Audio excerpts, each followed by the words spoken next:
The late afternoon heat clung to the cracked asphalt like a second skin, making the air shimmer in waves.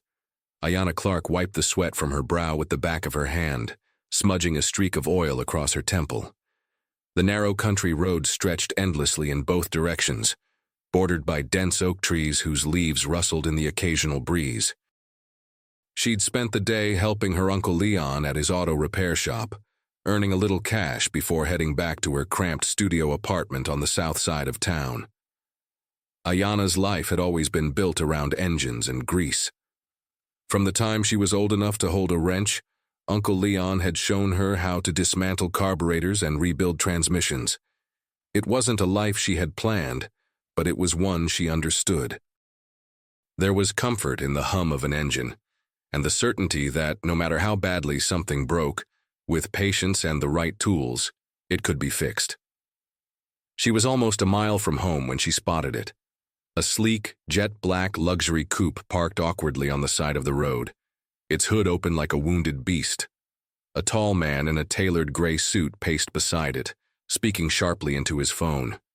His face was flushed with frustration, his silver hair gleaming in the sunlight.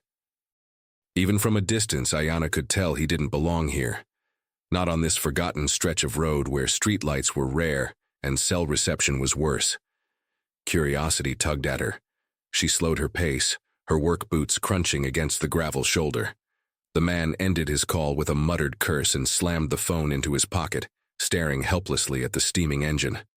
"Need a hand?" Ayanna called out, her voice carrying easily across the empty road. The man turned, his expression hardening at the sight of her. She saw the calculation in his eyes, young black woman in worn jeans and a tank top smeared with oil. Not the type he was accustomed to dealing with. His irritation flickered, replaced quickly by condescension. "I've called for a tow," he said dismissively, waving her off. "It's fine." Ayanna shrugged, about to keep walking, when a high-pitched whine from the car's engine made her stop. She cocked her head, listening. "Sounds like a coolant leak," she said, matter of fact. "You're gonna fry your engine if you keep trying to start it." The man's scowl deepened. "You some kind of mechanic?" Ayanna smirked. "Something like that." For a long moment, he hesitated. Pride wrestled with desperation on his face. Finally, he stepped aside. "Be my guest," he muttered. Ayanna approached, peering under the hood. It took her seconds to spot the issue, a cracked hose leaking a thin stream of greenish fluid. "There's your problem," she said, pointing. "I can patch it up so you can get to a shop." She reached into her backpack and pulled out a small roll of high-temperature tape, courtesy of Uncle Leon. As she worked, the man watched in silence, his phone forgotten. And then it happened. As Ayanna adjusted the hose, the sunlight caught the simple antique silver ring on her finger, a single blue stone at its center. The man's breath hitched audibly. His face went pale. "Where did you get that?" he demanded, his voice rough. Ayanna looked up, startled by the intensity in his eyes. "It was my mom's," she said cautiously. "Why?" The man's gaze didn't leave the ring. "What was her name?" She hesitated. "Naomi Clark." For a moment the world seemed to stop. The man stumbled back a step, as if the name had struck him like a physical blow. He ran a trembling hand through his hair, his face a mask of disbelief and something else, something dangerously close to grief. I knew a Naomi once," he said softly. Ayanna stood, the makeshift repair done, but her heart pounding for reasons she couldn't explain. "Who are you?" she asked. The man cleared his throat, trying to reclaim his composure. "Lawrence Whitmore," he said, extending a hand that Ayanna didn't take. "Whitmore Holdings." The name meant nothing to her. She didn't move. "I'd like to talk to you, Miss Clark," he continued, his voice regaining its usual authority. "About your mother. And that ring." Ayanna crossed her arms, suspicion rising in her chest. "I'm not interested in stories, mister. I fixed your car, that's the end of it." But Lawrence wasn't giving up that easily. He pulled a business card from his pocket and held it out to her. "Dinner. My place. Tomorrow." I'll send a car. I don't dine with men who look at me like a problem, Ayanna shot back. He smiled, a bitter, weary thing. Then think of it as a chance to get some answers about where you came from. And with that, he got into his car, turned the key, and drove off, leaving a cloud of dust and 1,000 new questions in his wake. Ayanna stared down at the card in her hand. Lawrence Whitmore, CEO. The name was embossed in silver, the address a mansion in a part of town where people like her weren't welcome. She tucked the card into her pocket, her fingers brushing the cool surface of the ring. And she knew, whatever waited at that mansion, it wasn't just dinner. It was the start of something she could never have seen coming.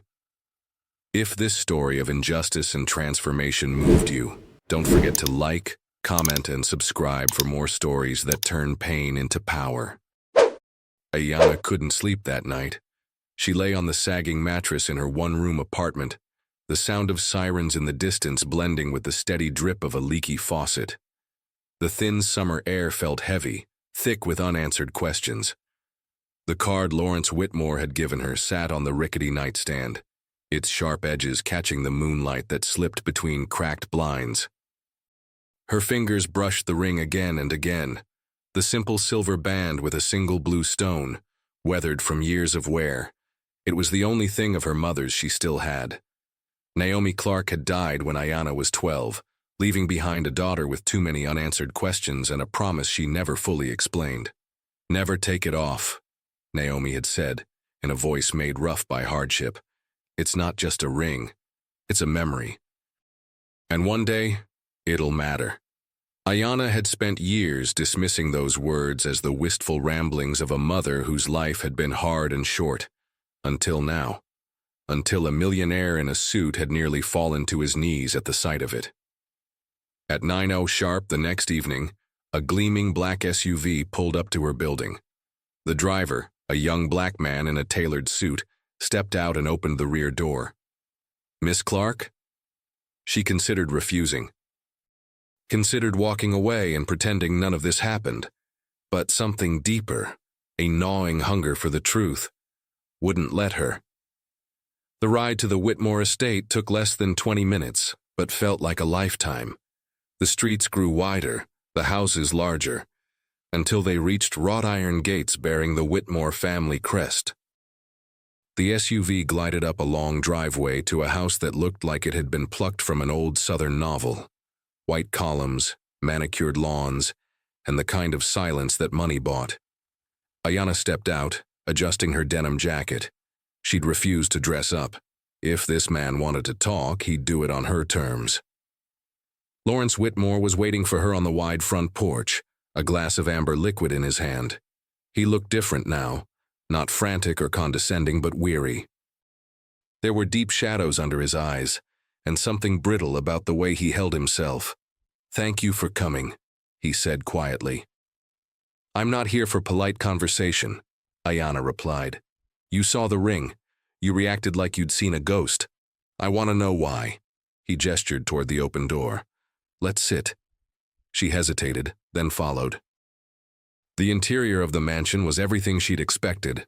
Polished wood, heavy portraits of stern-faced ancestors, and the faint scent of old money and something older, less definable. They settled in a study lined with floor-to-ceiling books. A fire crackled despite the summer heat. Lawrence poured 2 drinks, though Ayanna barely touched hers. "My sister," he began, staring into his glass. "Her name was Miriam. She wore a ring exactly like yours." Ayanna's pulse quickened. "She disappeared 21 years ago," Lawrence continued, his voice thick with something that might have been guilt. "No one ever found her. The police assumed she ran away, but I knew better. I always suspected foul play. And then you show up with her ring on your finger." Ayanna's throat tightened. "You think my mother had something to do with it?" "I don't know," he admitted. "But that ring, it was made custom. Only 2 exist. One for Miriam, one for our mother who died before I was born. No copies, no replacements." He leaned forward, his voice lowering. "Where did Naomi Clark get it, Ayanna?" "I told you," she shot back. "It was my mother's. She never told me where it came from. Lawrence's jaw clenched. Then we're going to find out. He pulled a slim leather binder from a drawer and slid it across the table. Inside were grainy photographs, yellowed newspaper clippings, and records of staff employed by the Whitmore estate over the last 30 years.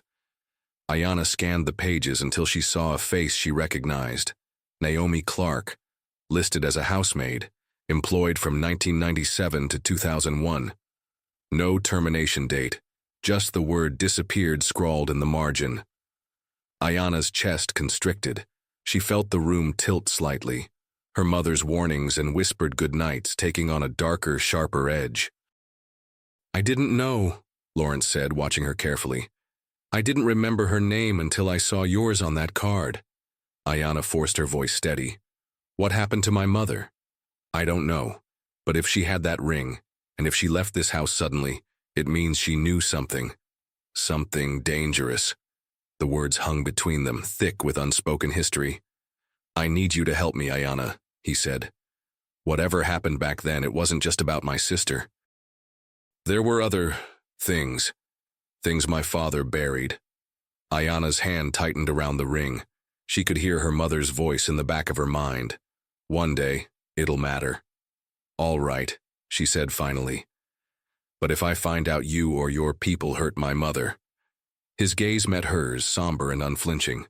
"You'll have every right to burn this place to the ground." Ayanna stood, the weight of what she was agreeing to settling in her bones. "This isn't your story anymore, Whitmore," she said. "It's mine now."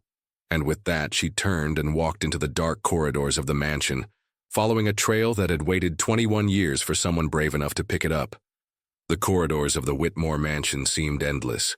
Ornate portraits of unsmiling ancestors stared down at Ayanna as she walked, their painted eyes tracking her every step. It was the kind of house built to remind people of who held the power and who didn't. The flicker of chandeliers cast long, shifting shadows along the hallway, and for the first time since arriving, Ayanna felt a prickle of unease crawl up her spine. Lawrence trailed behind her, his footsteps slow, the weight of old sins hanging on his shoulders. Neither spoke as they made their way toward a smaller sitting room at the back of the estate. It was less grand than the rest, with worn furniture and faded wallpaper. A place meant to be forgotten. "This was my mother's room," Lawrence said quietly, pausing at the threshold. "After she passed, no one ever used it." Ayanna stepped inside. The air was thick with dust and memory. A small writing desk sat by the window, its surface cluttered with brittle papers and a delicate silver photo frame. She moved toward it, drawn by instinct more than curiosity. Inside the frame was a photograph of a young woman, striking, dark-haired, with eyes sharp enough to cut glass. She wore a simple dress and a familiar silver ring on her left hand. "Miriam," Lawrence said, his voice strained. She would have been 25 now. Ayanna studied the face. There was something achingly familiar about her. The curve of her jaw, the set of her mouth. It made her stomach knot in ways she didn't understand. Beside the photograph was an old address book. Its cover cracked with age. She flipped through the yellowing pages, scanning the names. Most were predictable: wealthy friends, business contacts, house staff. But one name made her stop cold: Naomi Clark. And beside it, a note written in delicate cursive: "Trust her. She knows the truth." Ayanna's breath caught in her throat. She ran her fingers over the faded ink, a shiver moving through her. Lawrence leaned over her shoulder, reading the words. His face paled. I didn't know this existed." Ayanna turned to him, her voice a whisper edged in steel. "My mother wasn't some housemaid you barely remember. She was your sister's friend, and she knew something worth disappearing over." Lawrence's hand trembled as he reached for a nearby stack of letters, flipping through them with growing desperation. He pulled one free, a letter dated 3 days before Miriam's disappearance. In it, Miriam wrote about feeling watched, about hearing whispers in the walls, about their father's late-night meetings with men she didn't recognize, and about Naomi. "She's the only one I trust now," the letter read. "If anything happens to me, Naomi will know why. Ayanna stared at the words, her pulse hammering in her ears. The story she thought she knew about her mother unraveled piece by piece, replaced by something darker and far more dangerous. "I need to see the staff records," she demanded. "Full files." "Not the sanitized ones you showed me." Lawrence hesitated. "Those are kept in the old servant quarters. No one's touched them in years." "Then show me." He nodded, leading her out of the sitting room and down a narrow staircase at the back of the house. The basement was colder, the air thick with mildew and forgotten secrets. Rows of file cabinets lined the walls, their drawers labeled with neat handwriting. Lawrence flicked on a bare overhead bulb. The weak light revealed dust motes dancing in the air. He gestured to a corner cabinet. That's where records from the late 90s should be. Ayanna moved quickly, yanking open drawers, pulling files, scanning pages. Many names meant nothing to her, until she found it. Naomi Clark. File Naru 427. She opened the folder expecting dry employment records. What she found instead made her stomach drop. Handwritten memos, notes from house managers, and one damning report addressed to Charles Whitmore, Lawrence's father. Subject Naomi Clark. Observed in private conversation with Miss Miriam Whitmore on multiple occasions. Suspected of obtaining sensitive information regarding family dealings. Recommended immediate termination and discreet removal. Discreet removal. Ayanna's blood turned to ice. Her mother hadn't left of her own accord. She'd been forced out, erased. She held up the document to Lawrence. "Explain this." His face crumpled as he read it.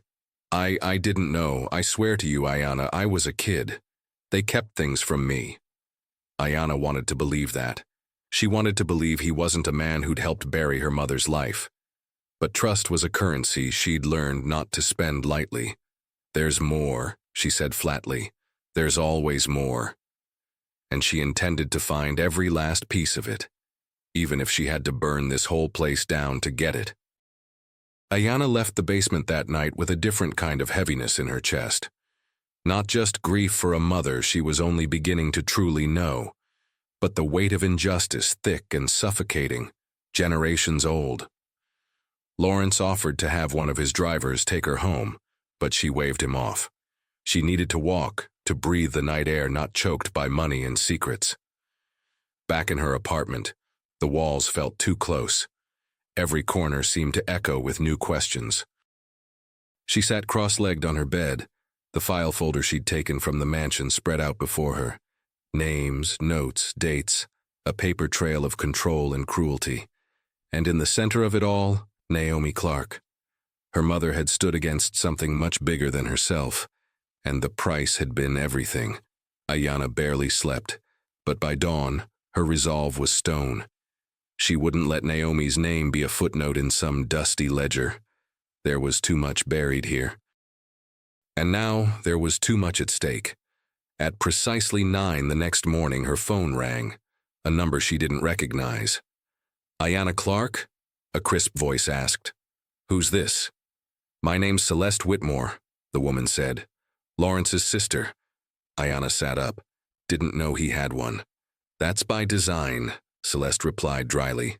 "Listen, we need to talk. I saw you at the estate last night. I know what you're digging into." Ayanna's pulse quickened. And you're not the only one who deserves answers. Meet me at Grayson Cafe, noon sharp. Come alone." The line went dead. Ayanna stared at the phone, debating. A Whitmore was a Whitmore. Could she trust this woman? But the promise of another piece of the puzzle was too tempting. At noon, she walked into Grayson Cafe, a modest spot in the old part of town where the regulars looked like they'd been sipping the same black coffee for decades. A tall caramel-skinned woman with sharp cheekbones and an air of practiced indifference sat in the back booth. "Celeste, you came," she said, sliding a coffee toward Ayanna without asking how she took it. "I need to know the truth," Ayanna replied, sitting down. Celeste studied her for a long moment. "You look like her." Ayanna's stomach twisted. "My mother?" "No," Celeste said quietly. "Miriam." Ayana's fingers brushed the ring instinctively. She was my half-sister, Celeste explained. Same father, different mothers. I was the housekeeper's daughter, but blood's blood in this family. Or it should have been. Ayana's eyes narrowed. Why are you hiding out here while your brother plays king of the manor? Celeste smiled, bitter and sharp. Because I made the mistake of asking too many questions. About Miriam, about Naomi, about the offshore accounts and the missing staff records. And when my father realized I wasn't going to be silent, I disappeared. Ayana's chest tightened. The scale of the darkness inside that mansion spread wider than she'd imagined. Celeste leaned forward, her voice low. I've spent years gathering what I could. It's all documented. Financial ledgers, letters, names, everything. Ayana's breath caught. Why not go to the police? Celeste let out a mirthless laugh. You think anyone in this town's gonna take down the Whitmores? They own the police chief. They own the mayor. Hell, they own half the judges. I was waiting for the right moment. And now, you, Celeste said, nodding at the ring. That thing is more than jewelry. It's proof Miriam trusted Naomi, and Naomi, she left something behind, something my father would kill to keep buried. Ayana's pulse thundered in her ears. Where? In the old gardener's shed, behind the estate. It's been boarded up since '01. I was too scared to go back, but he won't suspect you. Ayana's mind raced, the puzzle pieces clicking together faster now. Naomi had hidden something worth her life. Celeste pushed a small velvet pouch across the table. This was Miriam's. I kept it hidden all these years. You'll need it. Ayana opened it carefully. Inside, a second ring, identical to her own, a twin to the one on her finger. I thought they were the only two, Ayana whispered. They are, Celeste replied, and now you have both. Ayana met her gaze, a silent understanding passing between them. Two women born into different ends of a rigged system, both refusing to stay in their places. I'll find out what happened to them, Ayana promised. I know you will, Celeste said, and when you do, you call me. It's time we burn their empire down. Ayana left the cafe with the velvet pouch in her pocket, the weight of generations pressing against her shoulders. But for the first time, she didn't feel alone. By nightfall, she would return to the estate, and she'd be ready. The Whitmore estate sat beneath a sky bruised purple with nightfall, the oppressive hush of old money and older sins settling over the grounds like a suffocating blanket. Ayana stood outside the rusted gardener's shed, the twin rings weighing heavy in her pocket, Celeste's words echoing in her mind. It's been boarded up since '01. He won't suspect you. The estate grounds were silent save for the chirping of cicadas and the occasional rustle of wind through the trees. No guards, no cameras back here. This was the forgotten corner of the Whitmore legacy, a place left to rot like so many others they'd discarded. Ayana gripped the small crowbar she'd swiped from Uncle Leon's shop, working it into the gap between the old door and its frame. The wood groaned under the pressure, the metal scraping like a blade drawn in the dark. It took several heaves, but eventually the rusted lock gave way, falling to the ground with a dull clatter. Inside, the air was thick with dust and mold, smelling of damp wood and secrets. A single hanging bulb flickered overhead, its light weak but enough to show piles of forgotten tools, decayed garden hoses, and the skeletal remains of what might have once been a lawnmower. Ayana moved carefully, her heart pounding so hard she could hear it in her ears. Every instinct told her she wasn't supposed to be here, that people who went poking around Whitmore property had a habit of vanishing. She reached the back wall, where stacks of cracked paint cans stood in uneven towers. On the ground, half hidden beneath a rotting tarp, was an old cedar box. It was plain but solid, its surface carved with a familiar insignia. The same crest etched onto the rings. Ayana dropped to her knees, pulling the box toward her. It was heavier than she expected. The lock had long since rusted away. With trembling hands, she lifted the lid. Inside were stacks of papers, old photographs, and a single, brittle, leather-bound journal. The photos hit her like a punch to the chest. Miriam Whitmore, smiling, arms around a younger Naomi Clark. They looked happy, radiant in a way Ayanna had never seen in any photograph of her mother. There were other faces, too. Young black and brown staff members, all neatly labeled in faded pen. Beneath the photos were letters, some from Miriam, others anonymous, all speaking of illegal deals, mistreatment, bribes, and secret pregnancies covered up with hush money.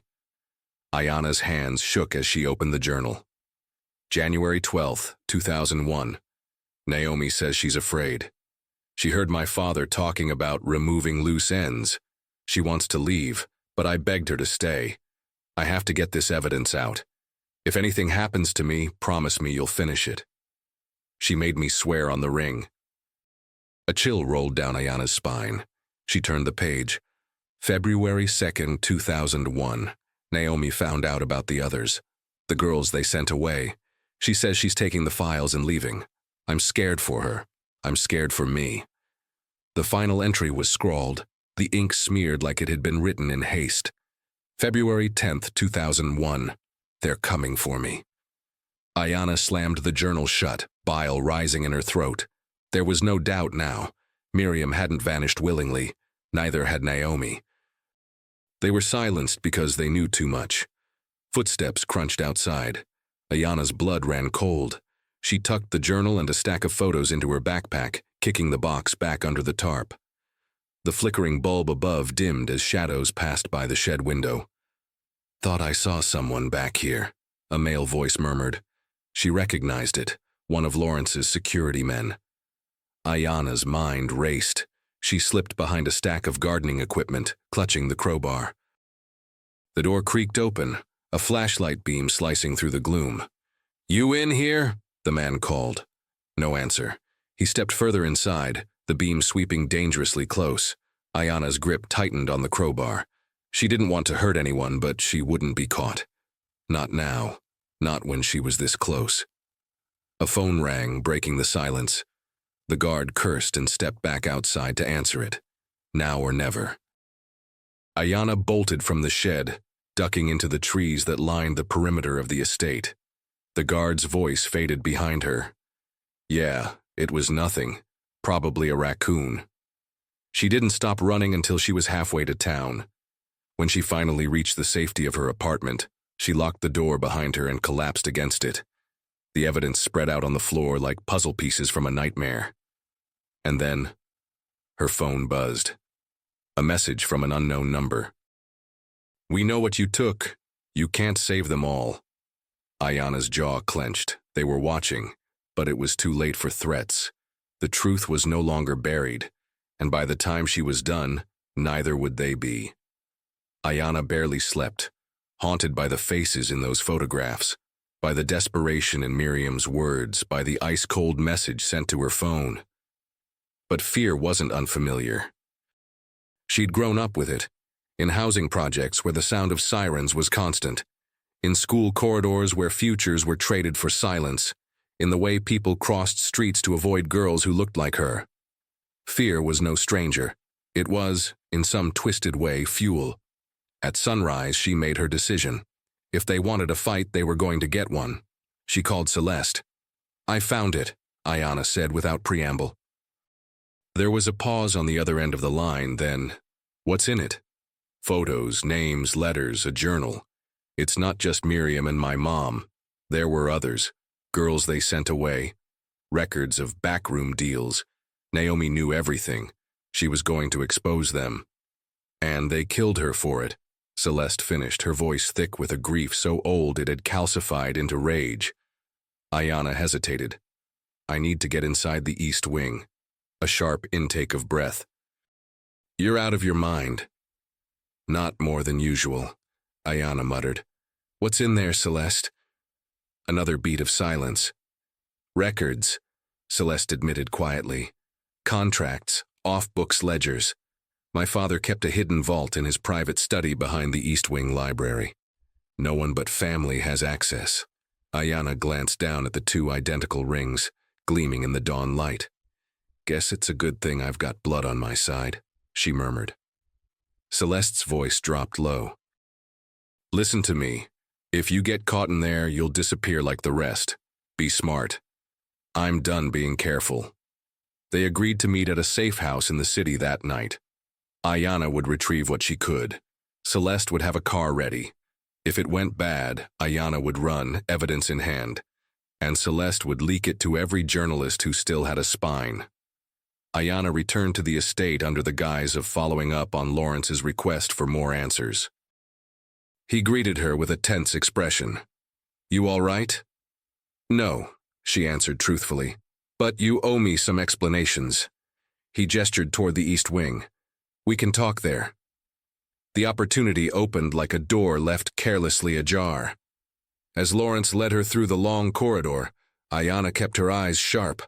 The east wing was colder, its walls lined with portraits of stern-faced Whitmore men, a mausoleum for old power.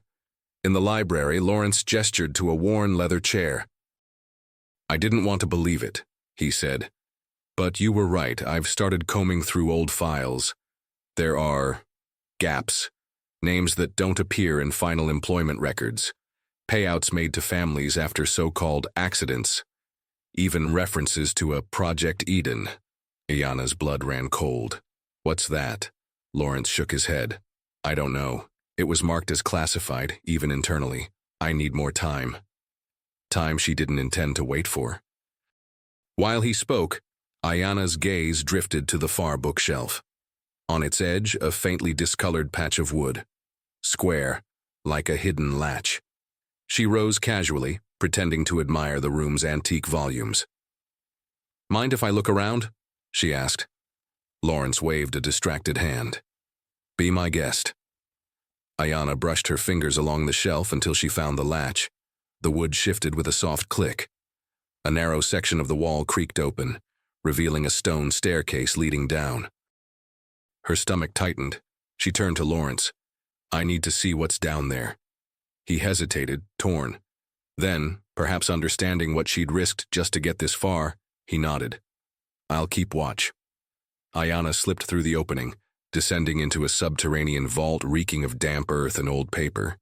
Fluorescent lights flickered overhead, illuminating rows of file cabinets, metal shelves stacked with leather-bound ledgers, and a massive safe built into the far wall. It was a burial ground for secrets. She rifled through the cabinets, scanning labels. 1998, incidents. 2000, removals. 2001, Eden final report. That file she snatched first.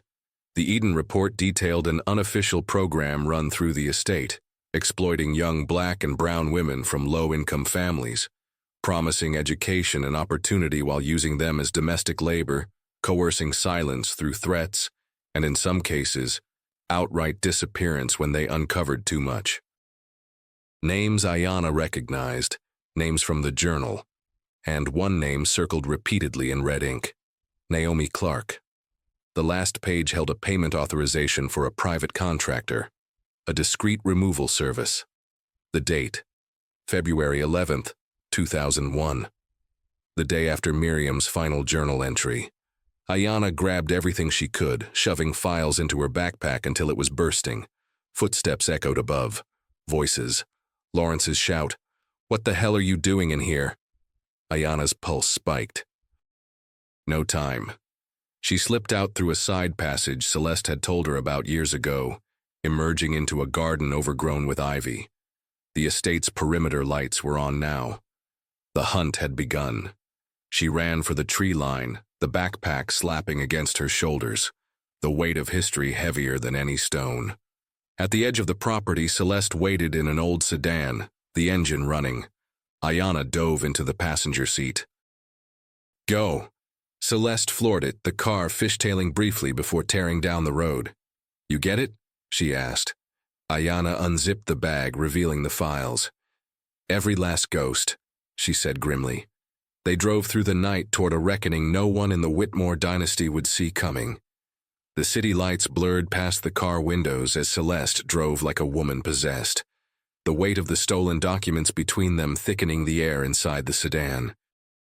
Ayanna sat in the passenger seat, the backpack in her lap, her heart still thundering from the escape.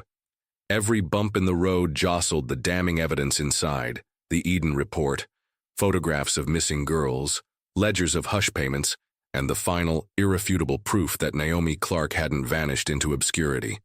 She'd been erased, and the Whitmore family had orchestrated it. They drove to a safe house tucked behind an old bookstore in the city's historic district. A place Celeste had kept for years, the kind of low-rent, high-anonymity apartment where no one asked names and no one knocked on your door after dark. Inside, the place was spare but functional: a futon, an old desk, and walls lined with books and manila folders.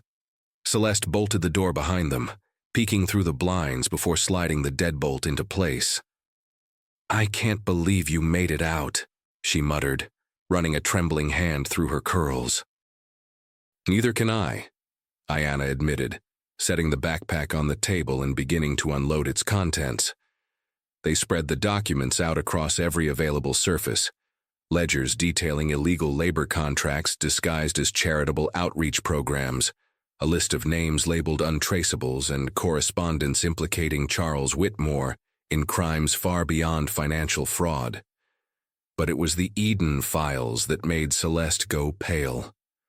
"My God," she whispered, reading through the pages. It wasn't just about silencing them. They were experimenting on staff: psychological stress tests, forced labor quotas, records of pregnancies terminated without consent. This is systemic." Ayanna's stomach turned. "And Miriam found out." "Naomi too," Celeste said softly. "And look at this. Naomi wasn't just staff. She was Miriam's legal confidant. There's a notarized document. She had power of attorney over Miriam's estate if anything happened to her." Ayanna blinked. "Wait, you mean my mom could have inherited a piece of this empire?" Celeste finished bitterly. "They didn't just silence her for knowing too much. They were protecting their money." Ayanna felt bile rise in her throat. Generational wealth built on the bones of women like her mother, passed from one pale, ruthless hand to another. A system designed not just to exclude, but to consume. "We're taking this public," Ayanna said, her voice like flint against steel. "Not so fast," Celeste cautioned. "The Whitmores own half this city's media. We go to the wrong person, it gets buried. Then we find the right one." A sharp knock at the door made them both freeze. Celeste slid a hand under a couch cushion, pulling out a small pistol. She approached the door cautiously. "Who is it?" a familiar voice answered. "Lawrence." Ayanna's pulse skipped. "Let him in." Celeste hesitated, then opened the door just wide enough for him to slip through. He looked wrecked. Suit rumpled, hair disheveled, eyes shadowed by guilt. "I saw what you took," he said quietly. "The safe. The files." Ayanna straightened. "And?" He took a deep breath. "And you were right." Celeste's eyes narrowed. "So what, you here to fix your conscience, Lawrence, or warn us?" "I'm here to help," he said. "I started digging deeper after you left. I confronted my father. It wasn't just Eden. There were 4 other estates. Same program, same removals. I found death certificates marked as natural causes for 3 of the missing girls, all signed by the same coroner. Ayanna felt a knot form in her throat. "Miriam?" she asked. Lawrence's face crumpled. "They never filed a death certificate. There's no record of her burial, because they never found her." The room was silent for a long time. Celeste finally spoke. "Why now, Lawrence? After all these years?" He looked at Ayanna. "Because when you showed up with that ring, you broke something open in me I didn't even realize was cracked. And because it's past time, I used my privilege for something other than preserving a name I don't deserve." Ayanna's jaw tightened. "You're gonna testify?" He nodded. "I'll go to the press, the police, whoever you want. I'll sign anything, but we have to be smart." Celeste crossed her arms. "We go wide.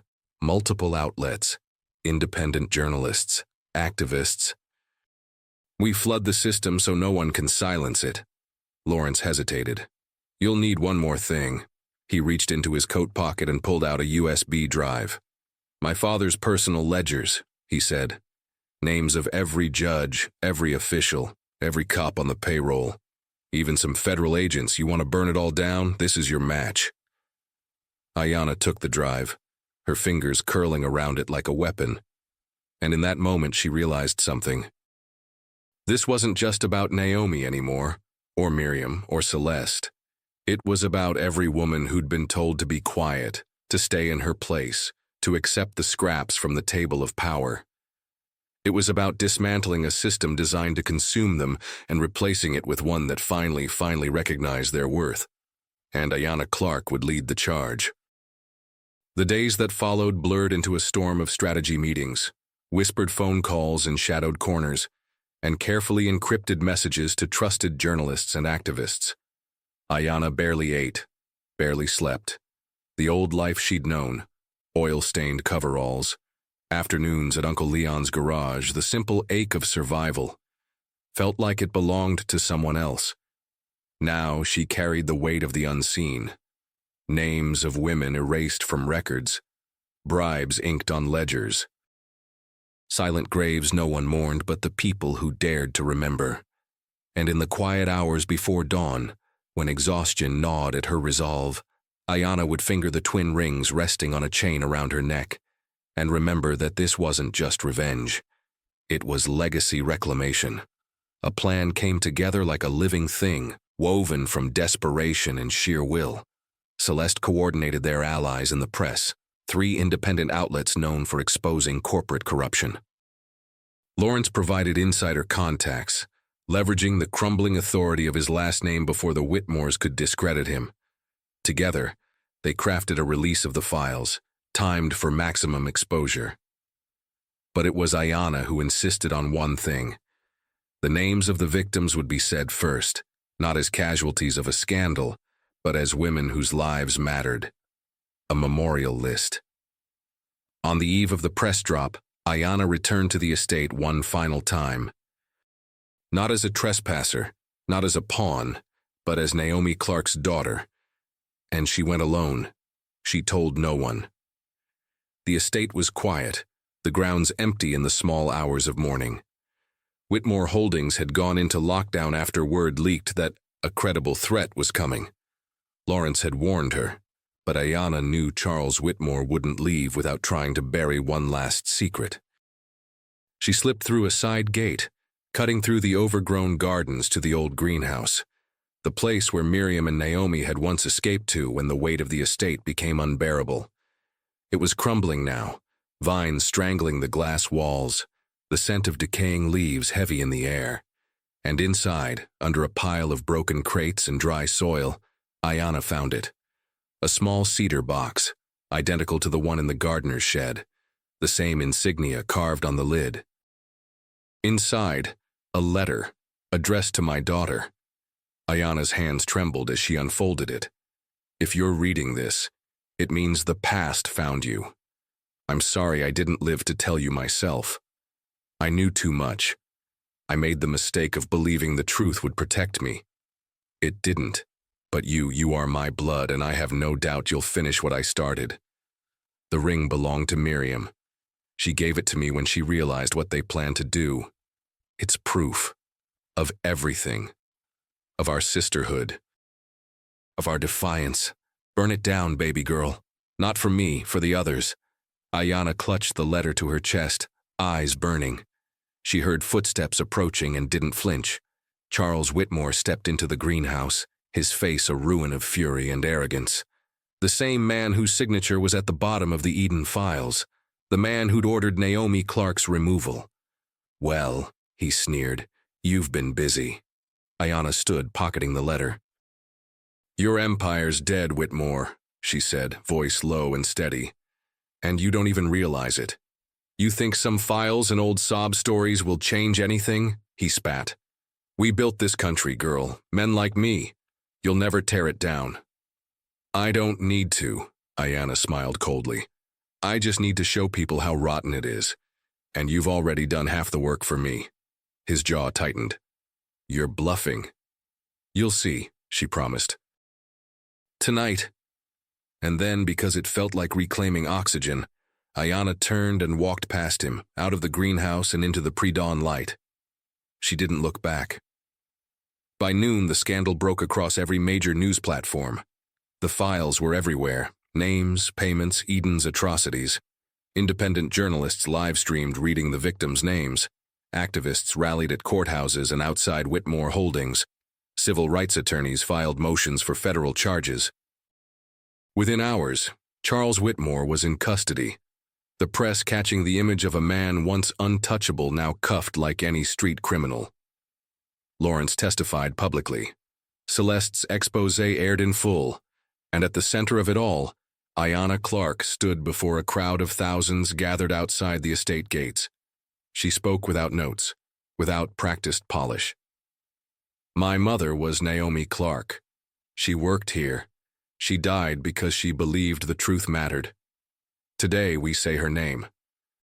And the names of every woman they tried to erase, because this land, this name, this bloodline, none of it is clean. But we're here, and we aren't afraid anymore. She lifted the 2 rings high above her head, and the crowd roared. That night, the estate's sign came down. By week's end, the property was signed over to a new foundation, the Naomi and Miriam Trust, created to provide education, housing, and legal services to women exploited by powerful men. Ayanna declined offers of book deals, talk shows, and headlines. But one thing she kept: the greenhouse, rebuilt into a library, named for the women whose names had been spoken first. It didn't take long for the ripples of Ayanna's uprising to stretch far beyond the cracked driveways of the Whitmore estate. What began as a scandal confined to one decaying dynasty soon detonated across the city, then the state. The media dubbed it the Eden Reckoning, a poetic label for what was, in truth, an avalanche of long-buried horror dragged into the daylight. And it was Ayanna Clark who stood at the heart of it. The morning after the files dropped, courthouse steps overflowed with protesters. Black and brown women, many of whom had worked as domestic staff for the city's wealthiest families, stood with signs that read, "Say her name, Naomi Clark. Say her name, Miriam Whitmore." Beside them, community leaders, students, clergy, and retired whistleblowers who'd once been too afraid to speak now lent their voices to a chorus of refusal. Ayanna arrived to the courthouse not in silence, but to applause. She wore no designer suit, no borrowed pearls, denim jacket, work boots, hair loose in defiance of every respectable expectation, and around her neck hung the twin rings, the insignias catching in the sun like weapons. Lawrence Whitmore had kept his word. He stood beside her as the city's district attorney announced charges against Charles Whitmore and 4 other estate board members.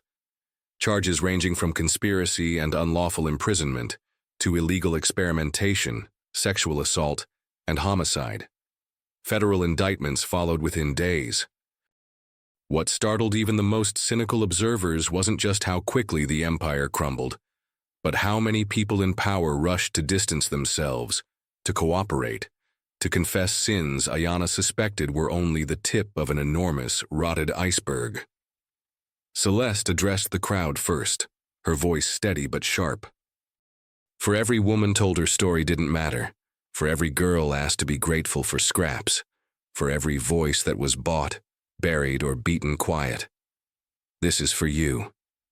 Ayanna took the microphone after her, feeling the weight of every generation that had come before. My mother wasn't supposed to matter, she said, voice carrying strong over the thick, restless crowd. Naomi Clark was supposed to disappear, but she didn't. She lives in me, in every name we spoke this week. And now, we make damn sure no one like Charles Whitmore holds that kind of power again. She listed every victim, every erased name, one by one. The silence after the last name fell was thick and sacred. Reporters called it the single most important public reckoning of its kind in modern city history. Lawsuits were filed. Statues came down. Government officials implicated in cover-ups resigned under pressure. An independent review board for historical cases of labor and abuse crimes in elite households was established within a month, and the estate itself? The land was forfeited.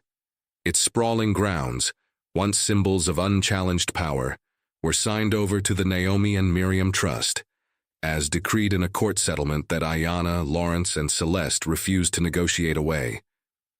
The estate's new purpose was a reclamation, a school for at-risk girls of color, a domestic violence shelter, a legal aid clinic, and at its center, the old greenhouse, rebuilt and renamed the Clark Whitmore Library, open to all, stocked with texts on labor rights, racial justice, and the biographies of women like Naomi, Miriam, and every woman who'd ever been told she was disposable. On opening day, Ayanna stood before a crowd of students and community elders, the twin rings glinting at her throat. She told them the truth, about systems that would rather kill than share power, about the names we aren't supposed to say, and about what it means to take back not just land, but memory. Never ask permission to exist, she told the young girls gathered there. And never forget that the blood running through you built every room they said you didn't belong in. The applause was thunderous. The first books checked out from the library that day were Miriam's journals, now carefully preserved, and a biography of Naomi Clark, one written by Celeste herself. Ayanna didn't stay for the press conference.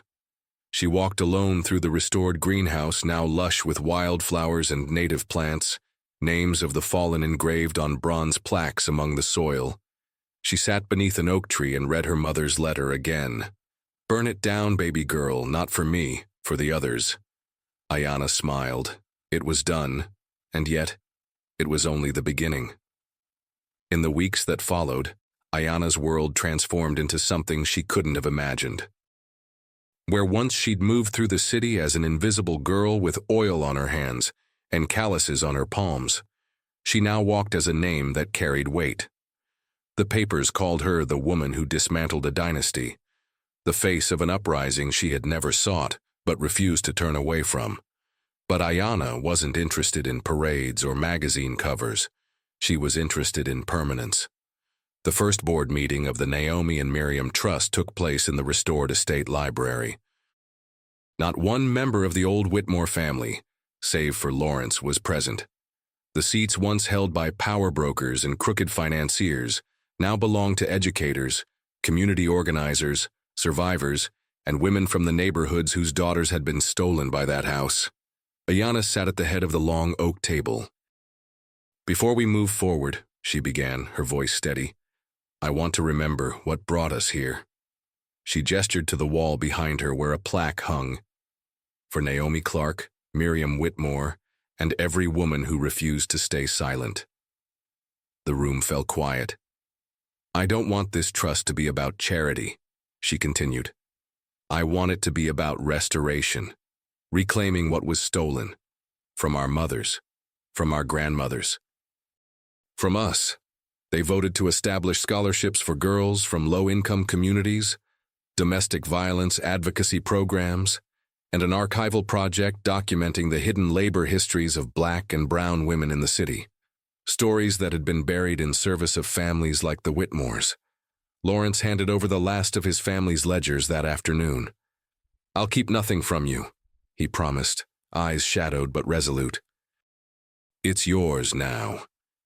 Ayanna took the heavy book and placed it in a locked archive where it would serve not as leverage, but as evidence, a permanent record of what had been done. Outside the library, the old estate grounds were alive with color. Community picnics, summer literacy programs, farmers' markets replacing the grand parties of old.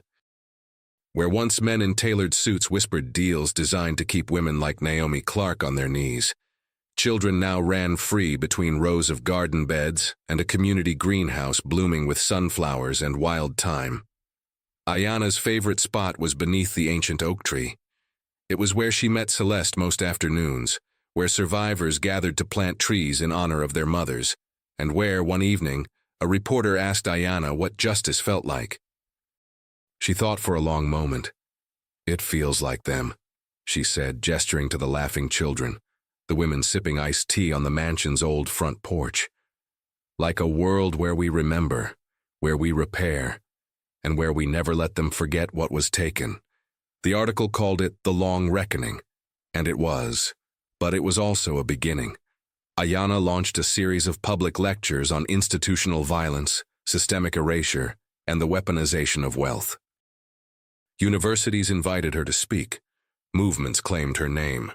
Yet she refused every political offer, every hollow promise of sanitized leadership.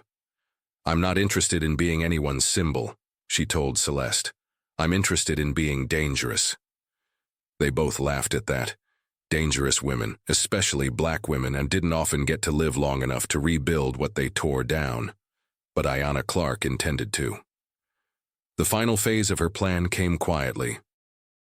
Anonymously, the trust purchased 3 other estates implicated in the Eden program, not to demolish them, but to turn them into safe houses, trauma recovery centers, and youth leadership academies, land reclaimed, legacies rewritten. And on the 1-year anniversary of the Eden reckoning, Ayanna returned to the greenhouse alone. She knelt by the plaque bearing Naomi's name and placed the twin rings side by side in a bed of wildflowers. The setting sun painted the glass walls in gold and crimson, and for a moment, Ayanna felt the presence of every woman who'd walked those halls, who'd labored unseen and loved defiantly. "I did it, Mama," she thought. "I did it for you." And when she rose, leaving the rings behind, it wasn't an ending. It was inheritance claimed, a future reclaimed, a new era, and it bore her name. Ayanna Clark. And she wasn't done. Not yet. Not ever.